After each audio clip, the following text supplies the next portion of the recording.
La prima volta in cui sono stato in Giordania fu nel novembre 2013. Dopo una notte passata quasi insonne, stufo di rigirarmi nel letto, presi la mia fotocamera e mi incamminai, arrancando, sulla collina che sovrasta il piccolo paesino di Dana.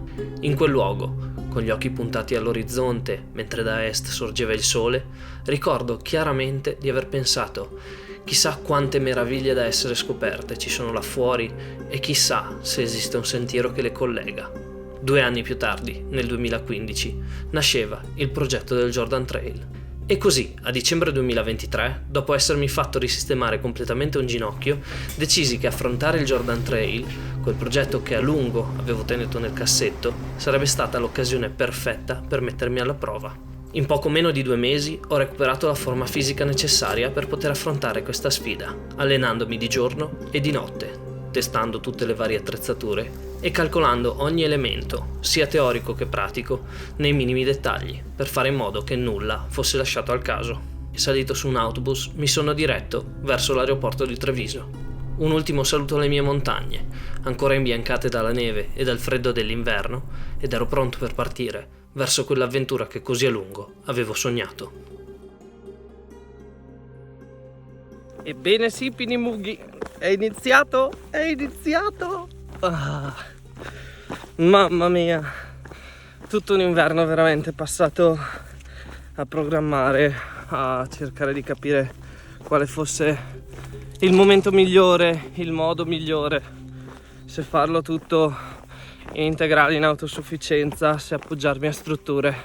E poi arrivi qua e ogni dubbio si dissolve e ogni pensiero se ne va via e pensi solo che davanti a te hai 650 km di straordinaria e meravigliosa strada che ti porterà a scoprire un intero paese, e questo ti riempie il cuore e ti dà una carica che veramente è difficile da descrivere.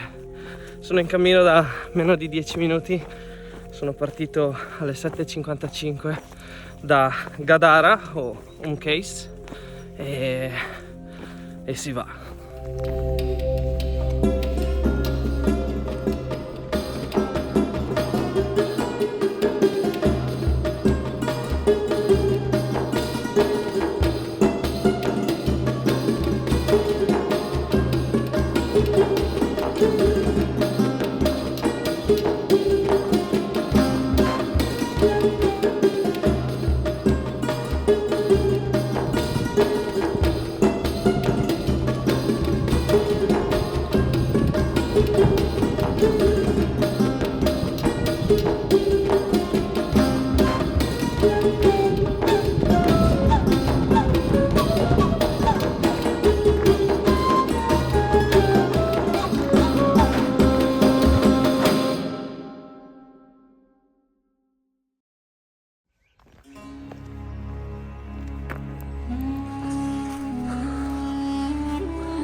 Questo è solo in realtà un primo assaggio della salita, perché ne ho fatto un tratto stamattina, poi sono disceso lungo tutto quel costone là. Adesso devo risalire fino a Pella e da là poi avrò una gran bella salitazza costante e continua fino a Beit Idis.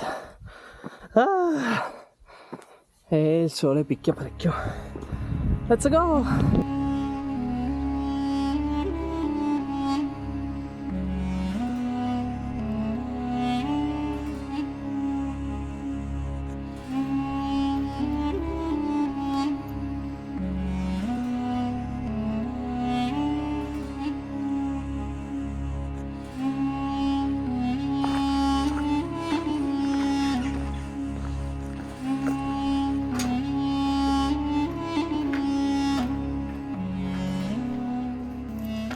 Ciao Piegora, permesso, mi scusi signorina, permesso, queste se Piegore non se cavare, permesso Piegore, qua tu si se gafevare, non segreto, permesso, grazie signorina, grazie del passaggio, ciao, ciao, ah ti cosa affetto è insieme, va, queste caschite te fai male, ciao, ah questa, sei tu matta, dove hai detto, ciao.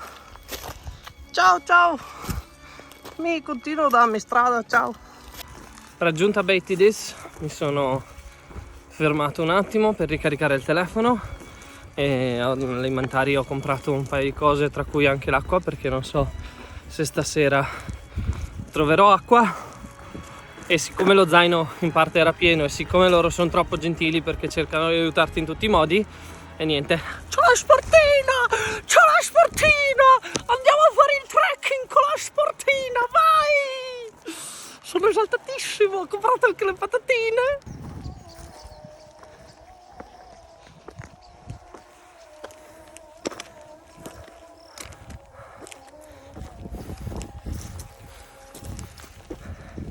Non so se voi potete sentirlo, ma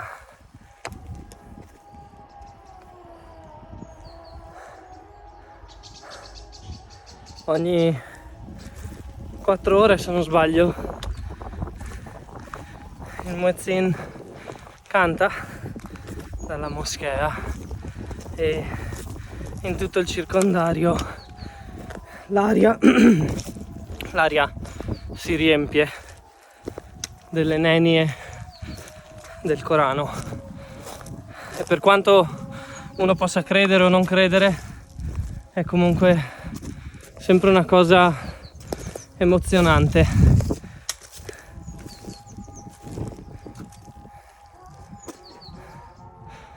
Emozionante e veramente molto molto peculiare per noi che veniamo da ovest.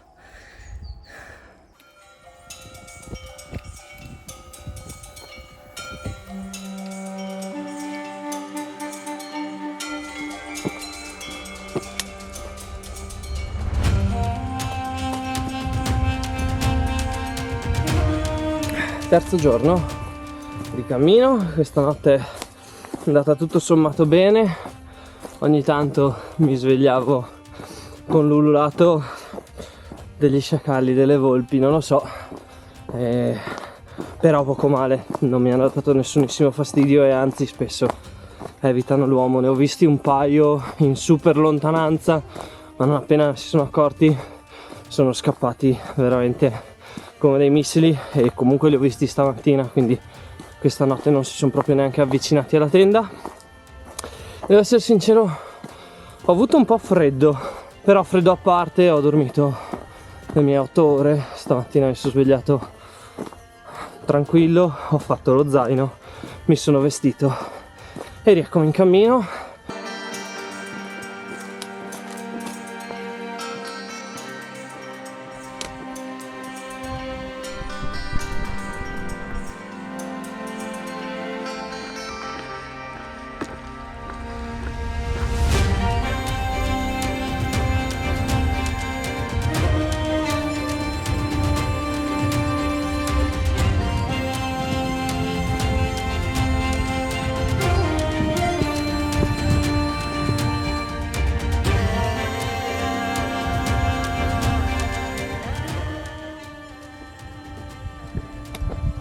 Vai avanti, torna indietro. Alla fine avrò fatto il Jordan Trail 2 volte quando avrò finito di filmarlo.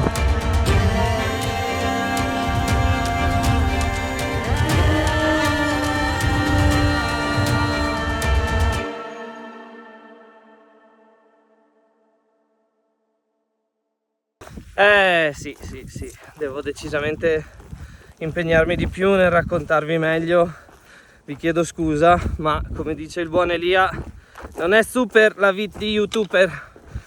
E niente, ieri ho raggiunto Ajlun alle 2:30, 3 di pomeriggio circa, dopo un'ultima salitona spaccagambe, e sono andato in hotel perché avevo una prenotazione appunto appena vicino al castello.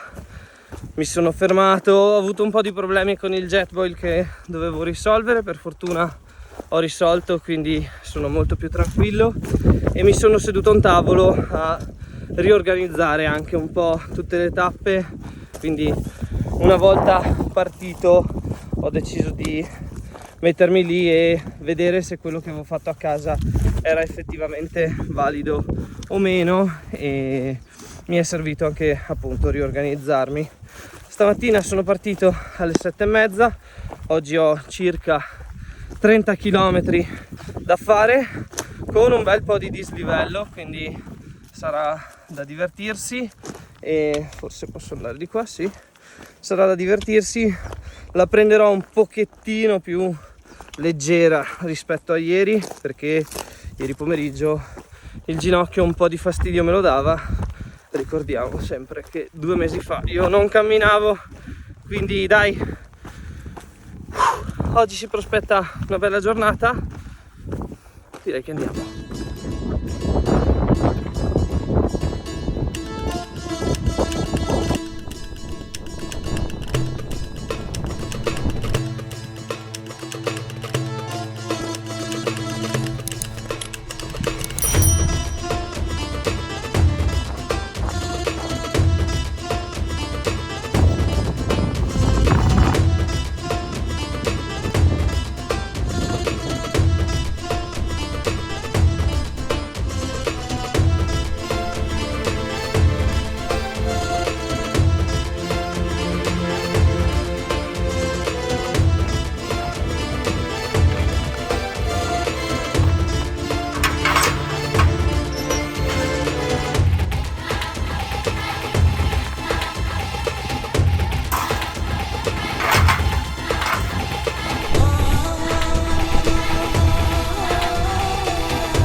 Lo sapevo che ci sarebbe stata la salita spaccagambe a fine giornata, però Maremma Pinemughi, se batte sto sole,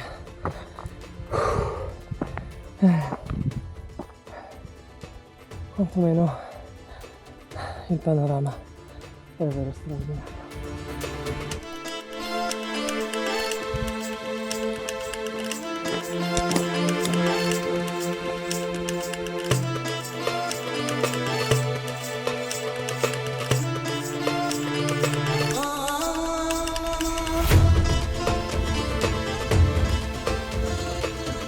E poi va sempre a finire così. Ma sono le 4, ma potrei tirarmi un pezzettino avanti. Ma sì, dai, ancora un po' di energie ce le ho. Ho finito per fare più di 40 km con più di 1400 metri di dislivello, tirandomi però già quasi 10 km avanti appunto rispetto a quello che era l'idea del fermarmi al wild camp sopra la diga King Talal.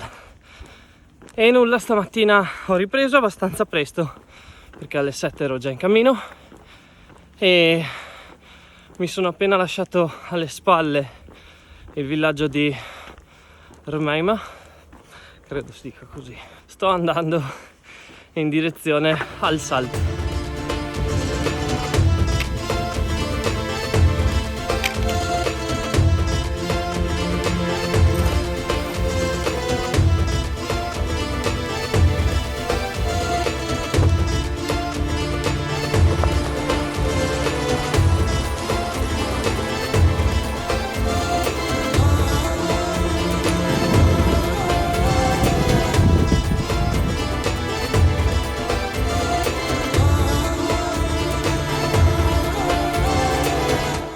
Arrivato in hotel, mi sono fatto una doccia e Oggi è stata pesantina, nel senso che il sole picchiava più degli altri giorni, un po' di stanchezza probabilmente anche da ieri, e quindi sono arrivato qua che ero veramente abbastanza cotto. Le tappe dei prossimi giorni dovrebbero essere comunque più tranquille, quindi sono comunque a posto, direi bene così. Adesso do un'occhiata generale a tutto lo zaino per vedere se riesco a sgrossare un filino di peso in più e poi vado a farmi un giro qui nel paese, nella città di Salt.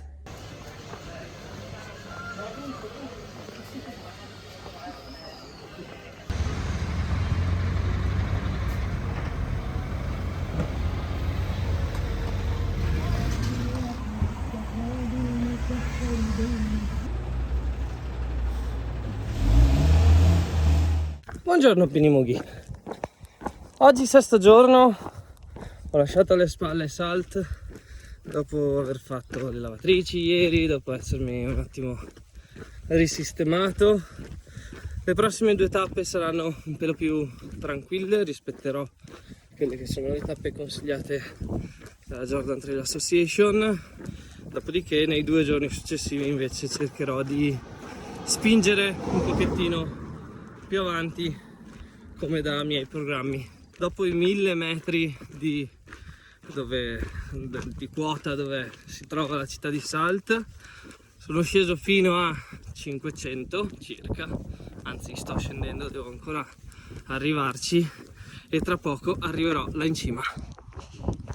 Io devo arrivare là in cima, là, maledizione, devo scendere ancora di qua e poi risalire fino alla cima.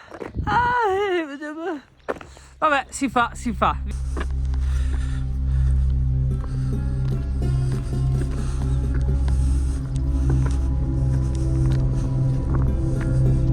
Aspettatemi, ci vengo anche io con voi. Aspettatemi, almeno ci proteggiamo a vicenda.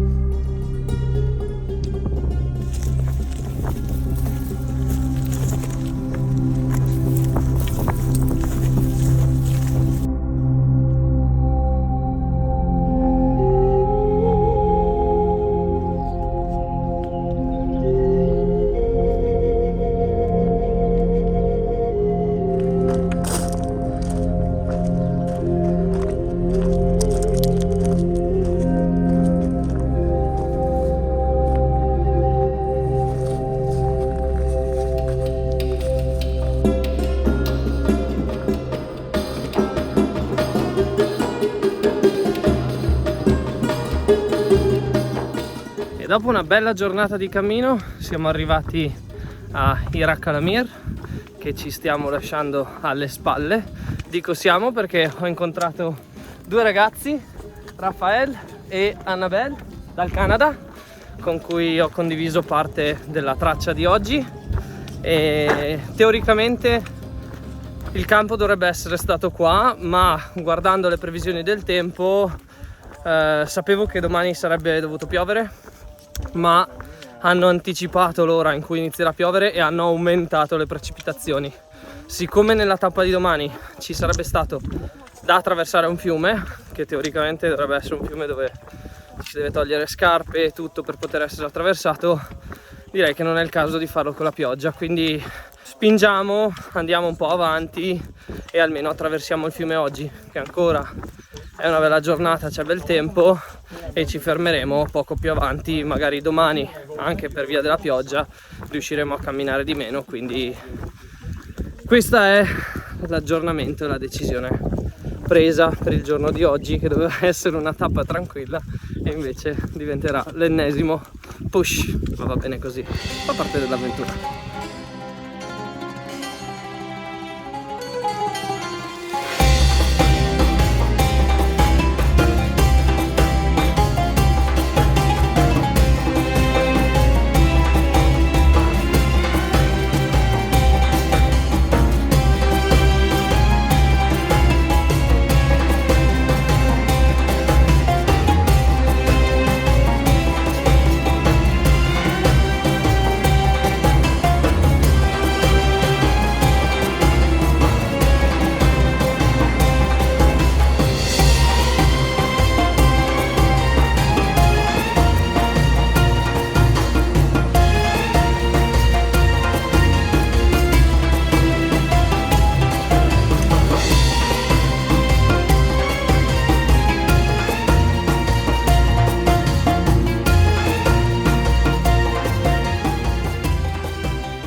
Giorno 7, aggiornamento del mattino. Siamo rimasti io e Rafael, abbiamo raggiunto il villaggetto e abbiamo fatto rifornimenti. In quel momento è venuto giù il diluvio universale per circa un quarto d'ora, quindi bene che abbiamo attraversato il fiume ieri e tutto sommato pensavo avrebbe piovuto molto di più.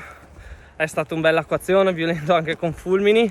Teoricamente più tardi dovrebbe riprendere, però per il momento si è fermato, quindi avanziamo. La tappa di oggi dovrebbe portarci fino a Husban, ma vediamo, perché magari ci portiamo un po' più avanti, visto che ieri abbiamo mangiato un pochettino dalla tappa di oggi mangiamo un pochettino dalla tappa di domani.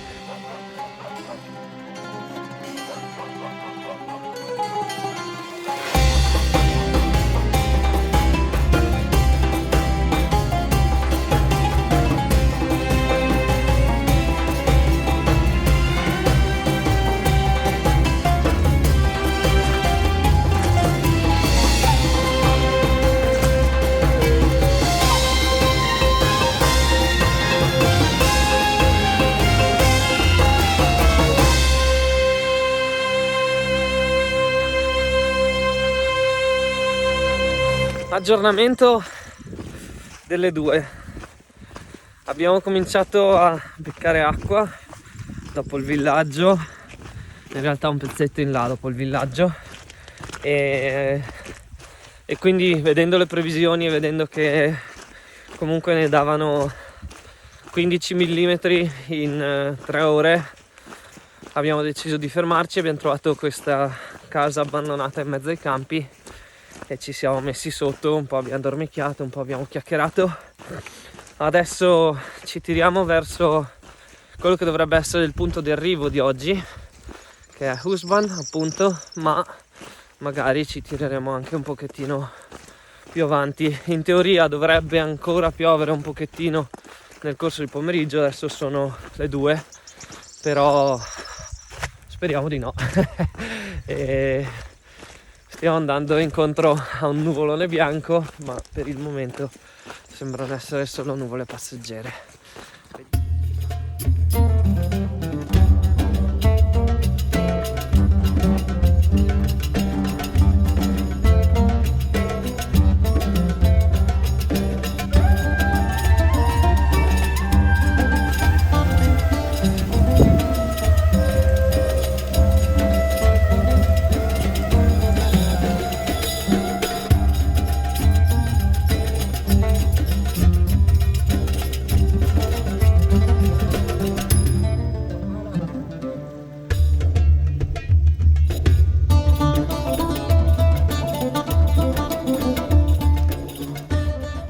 Insieme a Rafael, ormai diventato ufficialmente mio compagno di ventura per questo tratto di cammino, arriviamo infine a Mount Nebo, spinti dal desiderio di cercare un ristorante aperto per concederci un premio dopo una giornata sotto l'acqua.